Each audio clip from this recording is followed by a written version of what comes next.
In the realm of pond maintenance, DIY enthusiasts often take on the challenge of dredging, believing they can conquer the sediment buildup puzzle. Take YouTuber Bohena AB, for instance, armed with a handheld displacement device. Their website showcases the process and inexpensive equipment. If you have the patience and time, this task might be right up your alley. However, we strongly recommend seeking a proper bid and expert advice before making any decisions.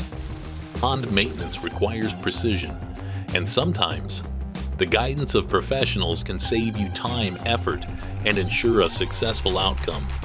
Unfortunately, the handheld displacement method, while seemingly straightforward, would be like bobbing for apples. Over time, you may get them all, but it's a slow process, taking days and weeks. However, there's another method that can clear a dock slip in just a few hours.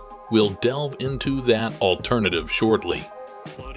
Then there's a big shout out to DIYTyler, a YouTube sensation who rented an $800 backhoe for his pond project. Moving sediment to the edges is a start, but when it comes to clearing algae and achieving proper depth, it's like rearranging furniture without addressing the underlying mess. So far, not too bad. Feel pretty comfortable. He took the time and shows us how it's done. Now enter the pros at American Underwater Services. We've seen it all, and we know the right tool for the job. Our secret weapon? Silt bags. Think of them as the liver filter for your pond. They don't just move sediment around, they filter it out, providing a clear solution for depth and algal issues. Accessing your pond and choosing the right tool for the job requires careful consideration and expert advice. So a lot of ponds, you might walk up to it, you might not be able to tell that it needs dredging, but the telltale signs are obviously when you see exposed material like this, or you start seeing stuff growing like that right there. Basically, if the water is so shallow that the sunlight can touch the bottom, then stuff will start growing on the bottom, just like up here on the grass. That's just aquatic versus, just up here in the dry. So signs are when you actually start seeing stuff growing, or you actually, you can physically see the sediment here. Those are obvious signs that, you need to dredge. And this is, pretty much no more waiting on this one. You don't have a year, you don't have 2 years. Something like this needs to be addressed pretty much immediately. Algae blooms and so forth. Yep, algae blooms. So a lot of it is aesthetics, that it just doesn't look good with the algae and stuff like that. And then just the ability of the pond to hold water is the big thing as well. So kind of when we think about homeowners, there's a whole lot more aesthetics that they're looking at, because they do get to enjoy this and walk by. I mean, that's why the sidewalk's here, so you can kind of get a feel of nature. When you're thinking about like a golf course or irrigation, you're actually thinking about water volume that we're able to hold, that we're going to irrigate with. So a lot of the bags, I know that you've seen some of those bigger bags that are 100-foot long by 30-foot wide. The material that's in there is displacing over 110,000 gallons per bag. So on a golf course, the last thing you want to do is actually have to get city water to irrigate with. It is so expensive to do that. So you really want the maximum amount of area in your pond to hold water for irrigating. Well, right now what we're looking at is they've got a lot of material that's washed in from the drainage there, and actually started building up along here and built up this shoal. And we've got to remove this, pretty much restore the stormwater drain. Marty out there, he's going to be probing the amount of sediment that's been deposited. Usually some of the heaviers will be up top, and some of the lighter fines will be down lower. But typically, that looks like a lot of heavy sand. Yeah, basically each one of those sections that's marked off on his probe rod there, he's probing out the amount of material that's actually deposited. So he'll start at the top and he'll work his way down. Each marker is marked off at a 1-foot section. So basically we can get a gauge as to the actual amount of sediment that's been deposited in that area. Once he hits firm bottom, it'll stop, usually be a clay bottom, concrete bottom, or a liner of that. What'd you have so far over here? 1.5 right there. The island is 3. 1.5 there, 3 there. Roger. See, basically what I'm doing is just marking down. He's gonna 3. And I'm just gonna follow him along with this map here. And we're gonna basically just write down the amounts of sediments deposited. And basically what it will do is we'll get back to the office and he'll go ahead and map it out. And then he'll get a total amount of cubic yardage there and what is needed to be able to remove that sediment. Be it a bag, box, or whatever is efficient. In this scenario, it looks like, you know, the best scenario we have. We don't have an area for a bag or such.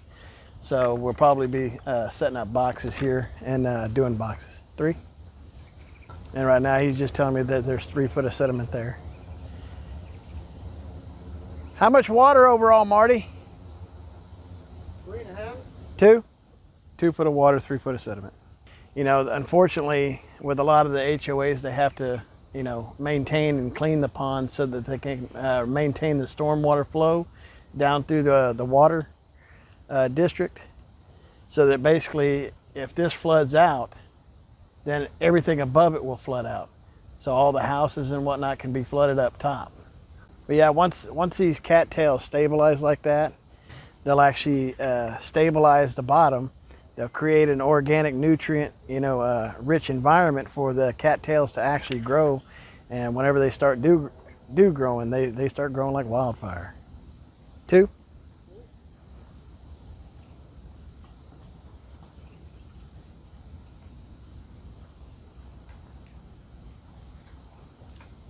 But I mean, you can see they also started stabilizing over here on this side right here. So they'll actually start spreading out as they catch more sedimentation. But also you have a drainage here right here. So you have the road runoff that'll come from the street here. You know, you'll have grass clippings, leaves, and so forth, and they'll come down that chute and they'll hit those cattails and those organics that are actually stabilized, and it'll trap it and keep it there. 3.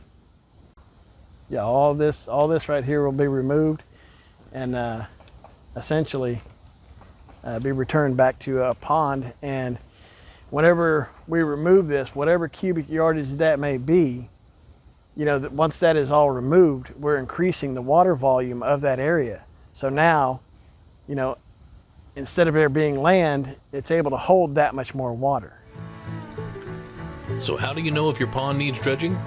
Well, there's 3 things to look for: shallow water or smaller shorelines, algae breakouts, or less aquatic wildlife and excess plant life.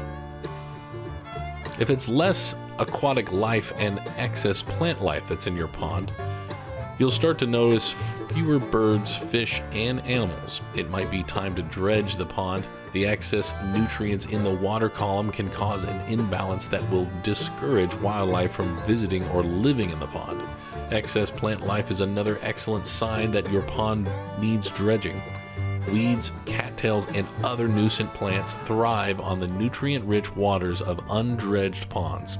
If left unchecked, they will eventually take over the entire surface of the water and rapidly accelerate the demise of the pond.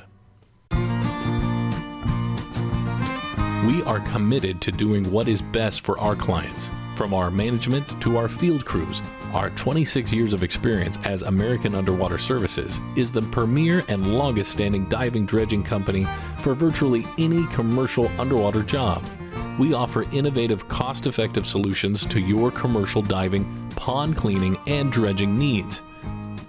At American Underwater Services, we specialize in HOA, golf course, farm, and homeowner pond dredging. We can help you regain control over your ponds and turn them into crystal clear water havens for fish, animals, and people alike. Give us a call today. American Underwater Services, aquatic engineering done right.